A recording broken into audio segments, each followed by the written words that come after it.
BJP జాతీయ ప్రధాన కార్యదర్శి కరీంనగర్ ఎంపీ బండి సంజయ్పై కేసు నమోదైంది. ఇటీవల చెంగిచెర్లలో పోలీస్ విధులకు ఆటంకం కలిగించారంటూ నాచారం సీఐ నందీశ్వర్ రెడ్డి బండి సంజయ్పై పోలీసులకు ఫిర్యాదు చేశారు.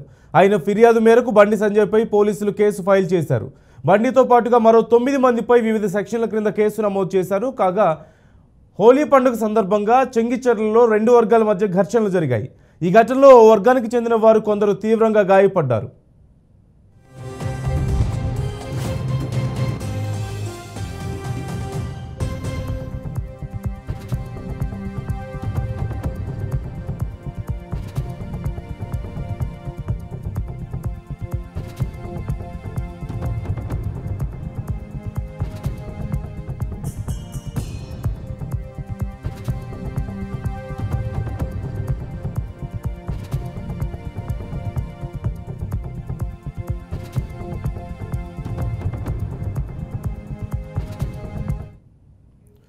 దీంతో బాధితులను పరామర్శించేందుకు నిన్న ఎంపీ బండి సంజయ్ చెంగిచెర్లకు వెళ్లారు. శాంతి భద్రతల సమస్య తలెత్తే నేపథ్యంలో బండి సంజయ్ పర్యటనకు పోలీసులు అనుమతి ఇవ్వలేదు.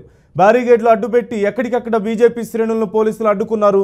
దీంతో పోలీసులకు బీజేపీ కార్యకర్తలకు మధ్య తీవ్ర వాగ్వాదం చోటు చేసుకుంది.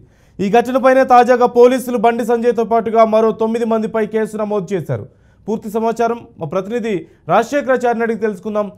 రాజశేఖరాచారి, ఓవైపు బండి సంజయ్ మీద కేసు నమోదైన నేపథ్యంలో బీజేపీ శ్రేణులు పెద్ద ఎత్తున ఆందోళనకు సిద్ధమవుతున్నాయి. ఇక్కడ రాజాసింగ్ను కూడా హౌస్ అరెస్ట్ చేసినట్లుగా తెలుస్తోంది. డీటెయిల్స్ ఏంటి?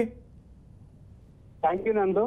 చెంగిచెర్లలో జరిగినటువంటి హోలీ సందర్భంగా జరిగినటువంటి సంఘటన ఏదైతుందో అది రాష్ట్ర వ్యాప్తంగా కాదు, దేశవ్యాప్తంగా కూడా సంచలనం సృష్టిస్తుంది. ఎందుకంటే ఇక్కడ జరిగినటువంటి హిందూ ముస్లిం సంబంధించిన ఇష్యూ కాబట్టి చాలా పెద్ద స్థాయిలో కాంట్రవర్సీ అవుతుంది. దీనిలో భాగంగా దశల వారీగా బీజేపీ కూడా అక్కడ ఉన్న బాధితులు కావచ్చు, అక్కడ ఉన్న సంఘటన చూడడానికి అని చెప్పేసి మొదటి విడతగా బీజేపీకి సంబంధించినటువంటి మహిళా మోర్చా అధ్యక్షురాలు అక్కడ ధర్నా చేయడం జరిగింది. తర్వాత కిషన్ రెడ్డి గారు వెళ్లి కలిసి బాధితులను మాట్లాడారు.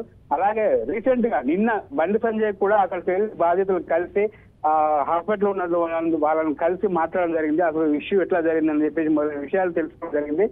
అక్కడికి వెళ్ళిన సందర్భంలో కూడా పోలీసులు పెద్ద బారికేడ్లు ఏర్పాటు చేసి ఎవరు రాకుండా, బీజేపీ వాళ్ళు ఎవరు రాకుండా అడ్డుకోవడం జరిగింది. ఆ అడ్డుకోవడం కూడా పెద్ద ఇష్యూ జరిగింది, పెద్ద గొడవ జరిగింది. అక్కడ ఆ బారికేడ్లు అన్ని పలగొట్టుకోవడం, వాళ్ళు ఎరగొట్టేసి బండి సంజయ్ బాధితుల దగ్గరికి వెళ్ళడం జరిగింది. పోలీసులకు కూడా వాళ్ళ మధ్య వాగ్వివాదంతో పాటు గొడవలు కూడా జరిగాయి. ఈ గొడవల్లో కూడా బీజేపీ కార్యకర్తలతో పాటు అక్కడ ఉన్న లోకల్ గా ఉన్న పోలీసులకు కొంతమంది గాయాలు జరిగాయి, గాయాలు తగిలాయి. ఆ గాయాలు తగిలిన నేపథ్యంలో కూడా కొంతమంది పోలీసులు బండి సంజయ్ మీద కేసు కూడా పెట్టడం జరిగింది.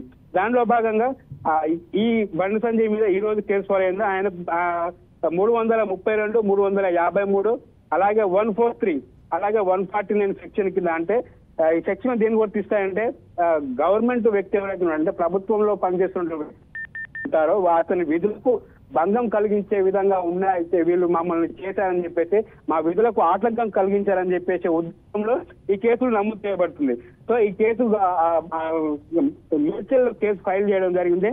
అయితే అక్కడ ఉన్నటువంటి సీఐ ఎవరైతే నందీశ్వర్ రెడ్డి ఉన్నాడో, ఆయన నందీశ్వర్ రెడ్డి పేరు మీదుగా ఆయన మేడ్చల్ సంబంధించిన సీఐ ఆయన కూడా తోపులాటలు కింద పడడం జరిగింది. ఆ పైన నేపథ్యంలో కూడా మా విధులకు ఆటంకం కలిగించడం నేపథ్యంలో సిఐ నందీశ్వర్ రెడ్డి మరికొంతమంది 7-8 మంది బీజేపీ కార్యకర్తలపై కావచ్చు, బండి సంజయ్ వెంట ఉన్నటువంటి వ్యక్తులపై ఈ కేసు ఫైల్ చేయడం జరిగింది. కేసు కూడా రేపు హియరింగ్ వచ్చే అవకాశం ఉంది. అలాగే నోటీస్ కూడా బండి సంజయ్కు సర్వ్ చేసినట్టు తెలుస్తుంది Nandu. Right, thank you Rajasekharachari.